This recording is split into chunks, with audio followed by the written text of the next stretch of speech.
एक भयावह रात। दिल्ली के सबसे पॉश इलाके में मौजूद सिन्हा हाउस अपनी भव्यता के लिए जाना जाता था। विशाल गेट, सफेद संगमरमर का फर्श, हरियाली से घिरा गार्डन और ऊंची ऊंची दीवारें।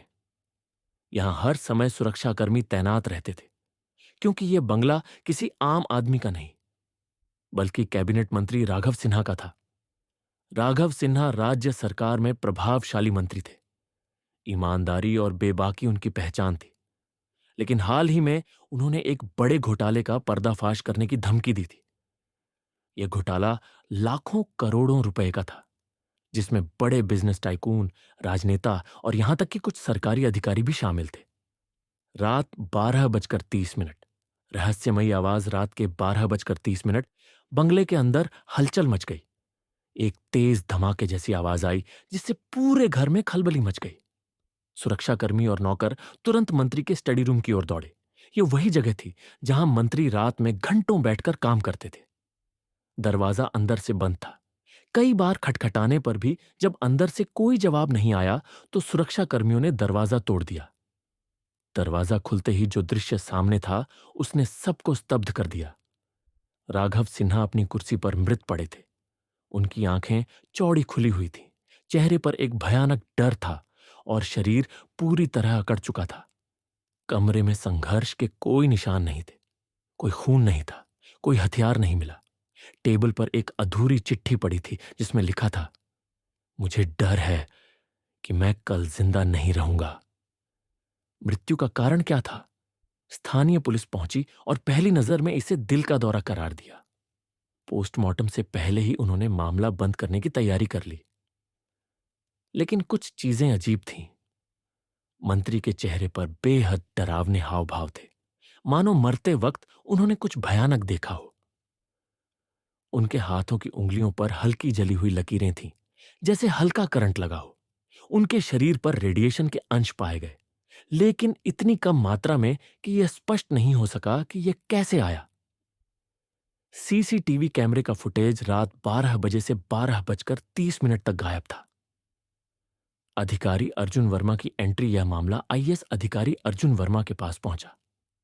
अर्जुन वर्मा एक तेज दिमाग वाले अफसर थे, जिनकी नजरें हमेशा उन चीजों पर जाती थीं जो आम पुलिस अफसरों से छूट जाती थीं। उन्होंने इस मामले को साधारण नहीं माना और खुद इस रहस्य की तह तक जाने का फैसला किया। जैसे ही उन्होंने सिन्हा हाउस में कदम रखा, उन्हें महसूस हुआ कि यह मौत स्वाभाविक नहीं थी। सबसे पहले पूछताछ बंगले में रहने वाले मुख्य लोग थे। सुमित्रा सिन्हा, पत्नी। उन्होंने बताया कि मंत्री रात 11 बजे तक उनके साथ थे, फिर स्टडी में चले गए। आर्यन, बेटा, उसने दावा किया कि वह दोस्तों के साथ बाहर था और रात 2 बजे लौटा। अनिल मेहरा, निजी सचिव, उसने कहा कि मंत्री तनाव में थे, लेकिन आत्महत्या की कोई संभावना नहीं थी। अभय सिन्हा, छोटा भाई, उसने बताया कि मंत्री और उनके बीच पैसों को लेकर अक्सर झगड़े होते थे, लेकिन हत्या करने का कोई कारण नहीं था। सीवीसी फुटेज में मिला पहला सुराग बंगले में कई जगहों पर सीवीसी कैमरे लगे थे। अर्जुन ने जब फुटेज की जांच की तो एक बेहद अजीब चीज मिली। रात 11:45 पर किसी अनजान परछाई को स्टडी रूम की ओर जाते हुए देखा गया, लेकिन कोई वापस लौटता नहीं दिखा। स्टडी रूम के बाहर लगे सीसीटीवी कैमरे का फुटेज 12 बजे से 12:30 तक गायब था। पोस्टमार्टम रिपोर्ट का चौंकाने वाला खुलासा जब पोस्टमार्टम रिपोर्ट आई, तो उसमें कुछ और रहस्यमयी बातें सामने आईं। मंत्री के शरीर में कोई जहर नहीं मिला, दिल का दौरा पड़ने का कोई मेडिकल संकेत नहीं था, लेकिन उनके शरीर में रेडिएशन के छोटे अंश पाए गए, जो किसी सामान्य परिस्थिति में नहीं मिल सकते थे। यह साफ हो गया कि यह एक सोची समझी हत्या थी, लेकिन हत्या का तरीका समझ नहीं आ रहा था। स्टडी रूम में मिला रहस्य, जब अर्जुन ने स्टडी रूम की जांच की तो उन्हें एक गुप्त लॉकर मिला, जिसे कोड से बंद किया गया था। जब लॉकर खोला गया तो उसमें कुछ गुप्त फाइलें थीं। एक बड़ी सरकारी योजना से जुड़े भ्रष्टाचार का सबूत, कुछ अहम राजनेताओं और उद्योगपतियों के नाम जो इस घोटाले में शामिल थे, एक ब्लैकमेल करने वाली चिट्ठी जिसमें लिखा था, अगर तुमने चुप्पी नहीं साधी तो अगला नंबर तुम्हारा होगा। अब अर्जुन को समझ में आ गया कि मंत्री की हत्या इसलिए हुई क्योंकि वह इस घोटाले को उजागर करने वाले थे। हत्या का तरीका और खुलासा गहराई से जांच करने पर अर्जुन ने पाया कि मंत्री की कुर्सी के नीचे एक इलेक्ट्रिक ट्रैप लगाया गया था। जब मंत्री कुर्सी पर लंबे समय तक बैठे रहे तो उनके शरीर में धीमा रेडिएशन फैलता गया। इससे उनके दिल की धड़कन धीरे धीरे कम हुई और कुछ ही मिनटों में मौत हो गई। असली कातिल कौन था? पूरे मामले की कड़ियां जोड़ने के बाद अर्जुन ने असली कातिल की पहचान कर ली।